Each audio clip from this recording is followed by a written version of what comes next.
So, salam everybody. My name is Hannah Saad, and today I'm joined by special guest Zainab Abdullah. She's a psychotherapist, registered social worker, and registered yoga teacher based in Canada.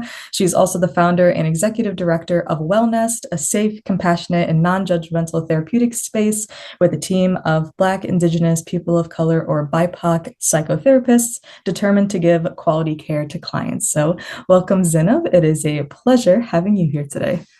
Thank you so much for having me, Hannah. Yeah, of course. I'm really looking forward to our discussion. I think we're going to get a lot of valuable information from your experience and everything that you've done in your career. So I'm really looking forward to it. Same here. Alrighty. So, Zena, for those who may not be familiar with you or your background, would you be able to just provide a breakdown of your background and your journey to becoming a psychotherapist? Sure. So maybe a little bit different. I know you folks are based in the US, but in Mhm, Canada, there are many paths to becoming a psychotherapist. The mhm, path that I had taken was through completing my Bachelor of Science. I did neuropsychology as my major in uh, my undergrad. And then after that, I moved into getting my MSW, which is a Master's of Social Work. mhm. And so in Canada, depending on different programs, the program that I had done was based out of U of T, University of Toronto. And there you can specialize in a stream essentially. And so the stream that I specialized in was mental health. Mhm. And then you do, practicums or internships, and then you move into practicing. And so I worked in hospital settings first, and then I moved into private practice after many years. But I've been in the field for over a decade now. Wow. So you have a lot of experience under your belt. You've probably seen and heard everything under the sun. It feels very weird every time I say. I'm like, oh my god, it's been a decade. What?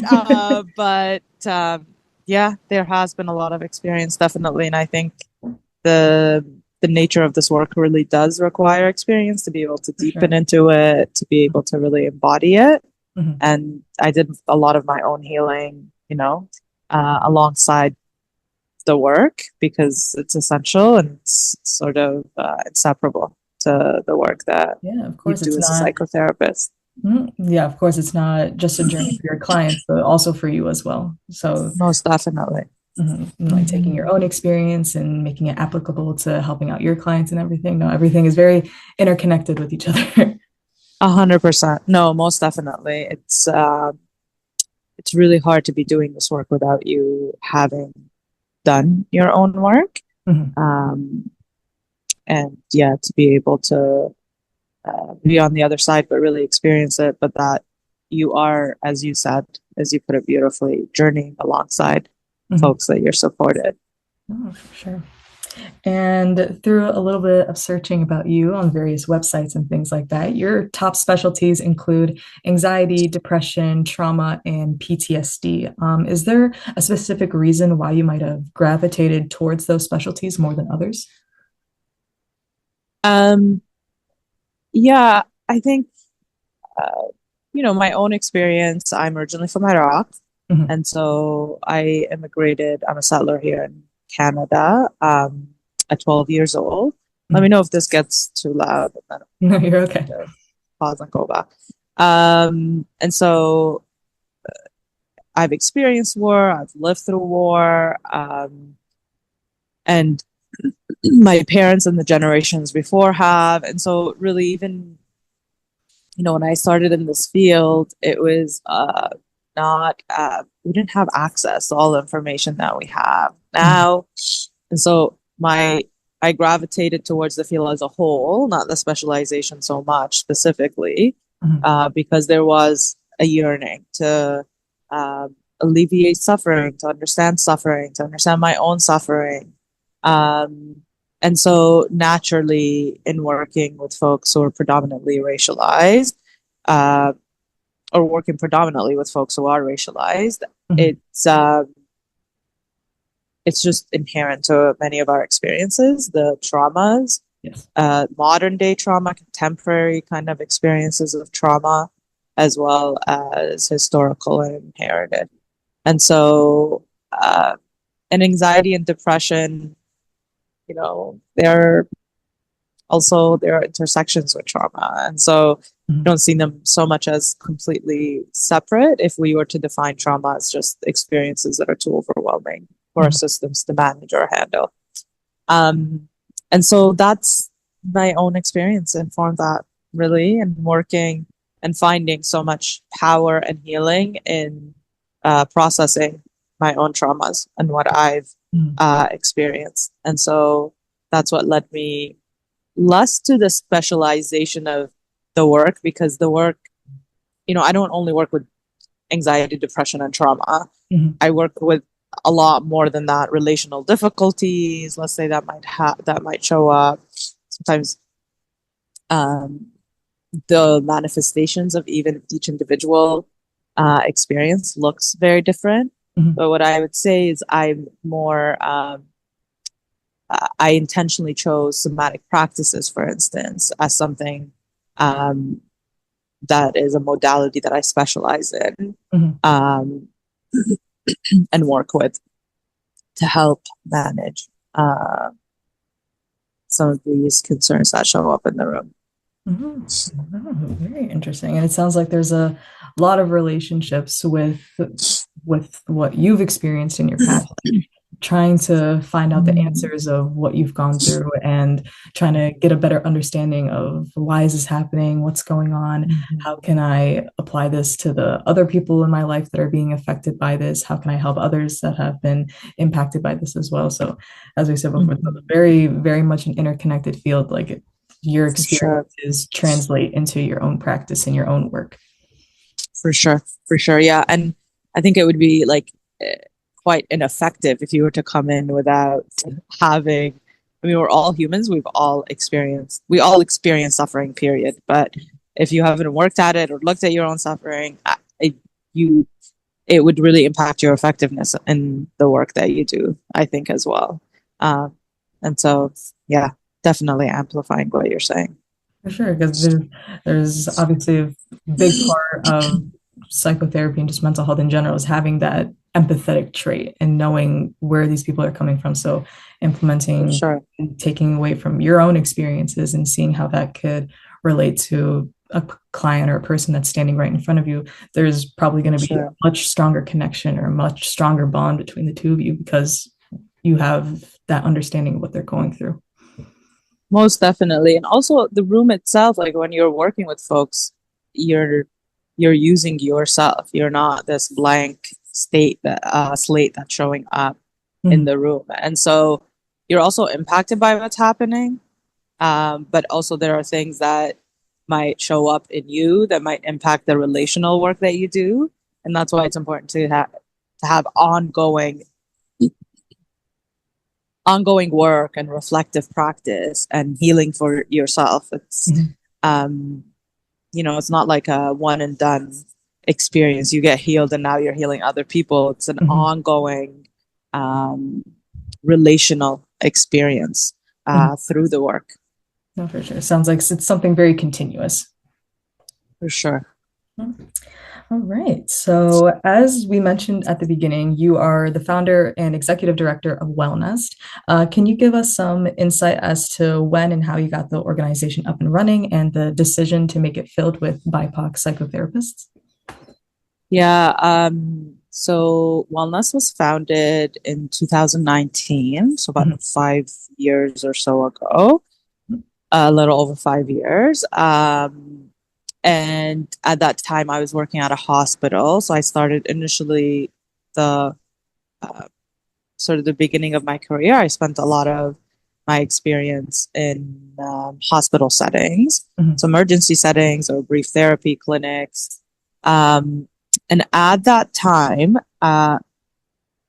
even through my own undergraduate and postgraduate, not undergraduate so much, but my MSW, representation of racialized folks in BIPOC folk in healthcare settings was, there was an underrepresentation, definitely. Even looking for my own looking for my own therapist at that time was like, now, the field has changed so much. You have so much access to folks. But when I started, truly, there was no one. Like, the fact that I found my mentor at that time, who is a Palestinian family psychotherapist who's been in the field for like 30 years, was just like, a rare gem that I Yeah. found as someone who can guide. But Mhm. and so I was really also getting quite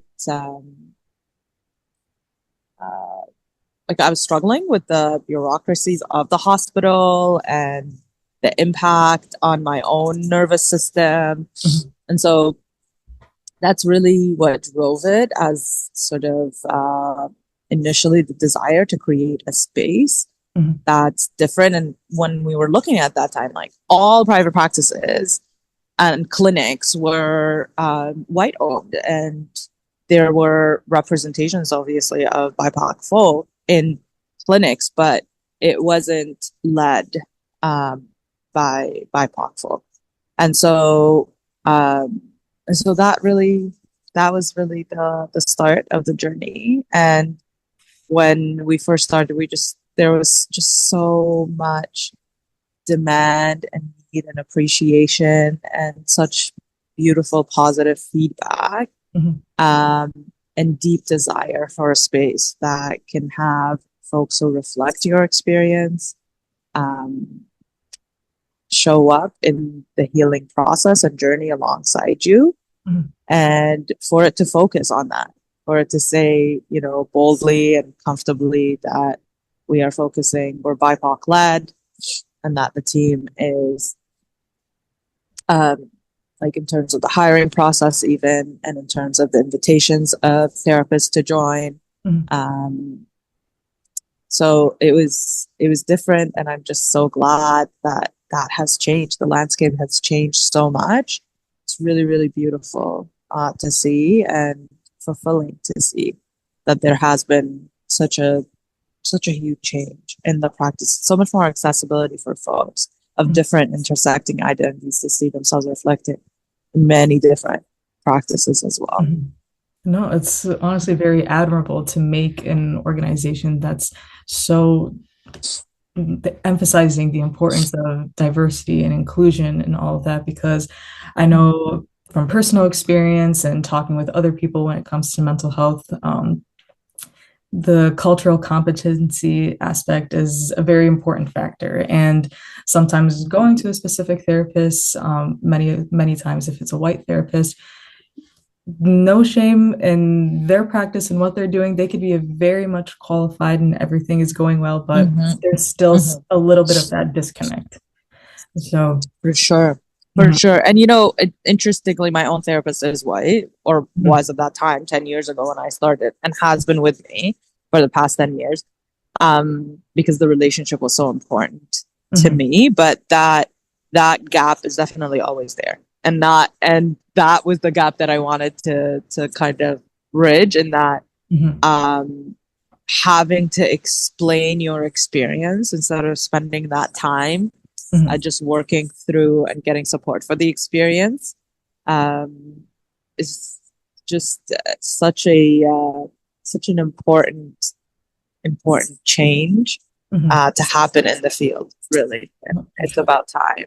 Yes, for sure. And it sounds like wellness is also just a very, very inclusive, very safe, non-judgmental space for these people who might have before not have taken mental health seriously. It's not really talked about Mm-hmm. within their own communities, very Mm-hmm. taboo, which kind of leads into my to our final topic, where it's Mm-hmm. no debate that mental health has been heavily stigmatized in the Arab community, Mm-hmm. still very much a touchy subject of discussion. With your Mm-hmm. experience in the field and with wellness and everything, what do you think would be a step forward in breaking down this stigma and seeing progress in collective Arab mental health? I think having conversations like the one we're having right now, Hannah, is Mhm. really important. Education, conversation, understanding, compassion. Mhm. Um, Different generations are having different conversations. I think this ties back to the point and the discussion that we're having even about having representation and how important it is.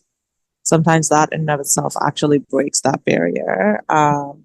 That there is a lot of stigma, but there's a place where you're not having to do that double work where you're protecting your community because you're coming in and seeking support, and some of your pain maybe was within your own community or your own family unit or whatever it may be. And so representation is definitely one of the first, and inclusion is definitely a very key, important step. And then conversations and compassion, just understanding that I think the field of psychotherapy is also quite individualized, right? And that mental health care can extend beyond that. It doesn't have to be therapy is the only way to seek support for our mental health. I know for my mother's generation and my father's generation, like, even though there has been such a change, obviously, and I think one of your curiosities earlier as well was, their reception of my decision to go into it. And theirs was just like, oh my God, you're just gonna, go crazy and you're gonna heal all these things. And that was literally their experience. But it changed because they see also how I relate to them and how I help them understand their experience, for instance.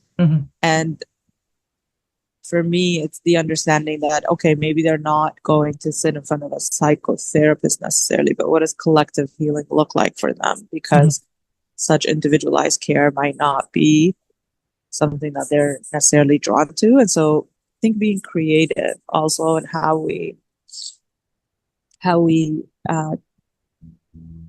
imagine mental health care and imagine change and healing within our communities is also a part of helping us navigate the stigma. But definitely conversations, and vulnerability, and having the courage to speak about it.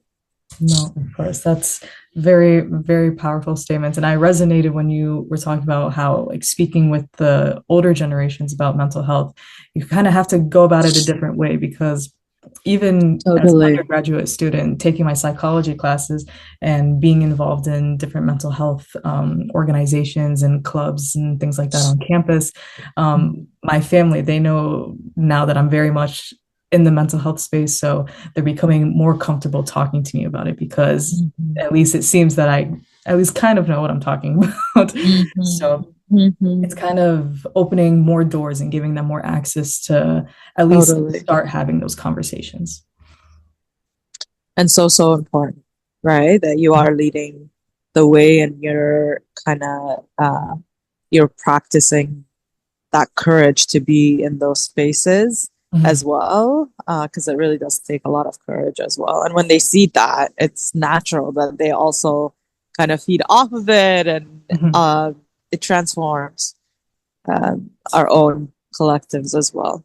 Of course. And like when it comes to different backlash from the community and things like that, in a sense, it almost feels as if the backlash is a source of protection. They want to protect you from this space, because we are dealing with a lot of vulnerable and emotional conversations that are very hard and heavy. It makes us reflect on ourselves. It makes us reflect on the world. So it's a lot of baggage to carry with us. And while it might come with a piece of protection, but these are the conversations that we need to have. We can't just keep ignoring them until it just bubbles up and explodes in our faces. Totally. And I think, I really love the point you're making about protection, because it is from a place of protection and a lack of knowledge, right? Their understanding of a mental health concern or a mental health difficulty is really quite narrow and quite catastrophized as well. In terms of very severe, experiences are only seen as mental health concerns. But when there is more education about their own mental health that's related to their spiritual health, and I think spirituality also comes in. For sure. And the psychology, right? Like within my own, of course, within the AIR community, we're quite diverse, but within my own, like even my Muslim traditions, it's important to also bring that as a common language to help facilitate conversation of like, this has been in the tradition, this is not different than or new in terms of a modality of healing. No, for sure. I'm very much looking forward to seeing how mental health is treated in the Arab community. And I genuinely think it's going to be for the better. I'm seeing more people are getting into the field, the representation is increasing, more research is coming out about the field and everything. So we are definitely in the right trajectory for this. For sure. Yeah. And on that, I mean, kudos. I know I read in your own bio that you are involved in research. And so that is a huge part of, I think, breaking those barriers and challenging the stigma. We really do need research as well to help us gain more knowledge and about the effectiveness of whatever we are doing. So that's wonderful to see. Oh, thank you so much. And along with the research, just honestly, just taking up space. We need to take up space in these professional environments. We need to be in conversation as well. Other people, not just the Arab community, need to know what we're experiencing because there's just so much intersectionality that comes with mental health that every community needs to know what everyone else is going through. I agree.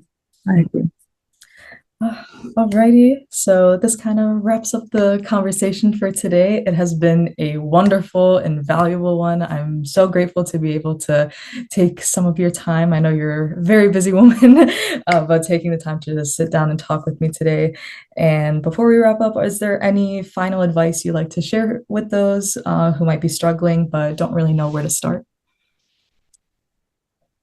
Start with people that you feel safe with. Start small. I think often we think healing is this big leap of big changes, but really it's small changes and conversations and finding safety and relationships that can help us move. And then reaching out. I think you and I are having this conversation about the power of our own healing journeys from actually finding folks who relate to us. And so trust your gut through that process. And I hope, you're surrounded by a lot of care.